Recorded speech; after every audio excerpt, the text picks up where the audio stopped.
ரொம்ப நெருக்கடியான நேரத்தில் பிசாசு வருவான். நீங்க நல்லா இருக்கும் போது வரமாட்டான், நீங்க சந்தோஷமா இருக்கும் போது வரமாட்டான், நீங்க நெருக்கத்துக்குள்ள இருக்கும்போது வருவான். சந்தர்ப்பத்துக்காக காத்திருக்கிறான். என்னை பணிந்து கொள்ளும். யார்ட்ட? இயேசு யாரு?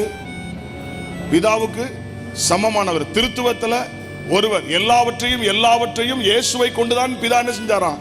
சிருஷ்டித்தார்.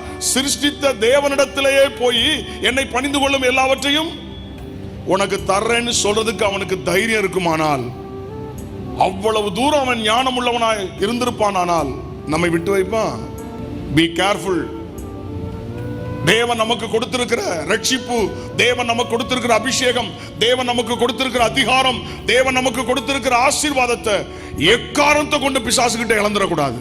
ஏதோ ஒரு ரூட்ல வருவான். எத்தனையோ பரிசுத்தவான்கள் விழுந்து விட்டார்கள். பண ஆசையில விழுந்தவர்கள் உண்டு, பெருமையில் விழுந்தவர்கள் உண்டு, இச்சையில் விழுந்தவர்கள் உண்டு. எத்தனையோ பரிசுத்தவான்கள், தேவ மனிதர்கள் சத்துரு வீழ்த்தி இருக்கிறான். என்றைக்கு இயேசுவை சொந்த இரட்சகராய் ஏற்றுக்கொண்டோமோ அன்றைக்கு அவருடைய பிள்ளை என்கிற உரிமையை தந்துட்டார்.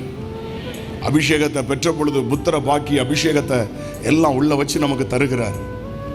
சேஷ்ட புத்திர அபிஷேகத்தெல்லாம் வச்சு தர்றார். தேவன் நமக்கு கொடுத்த எதை நம்ம இழக்கக்கூடாது.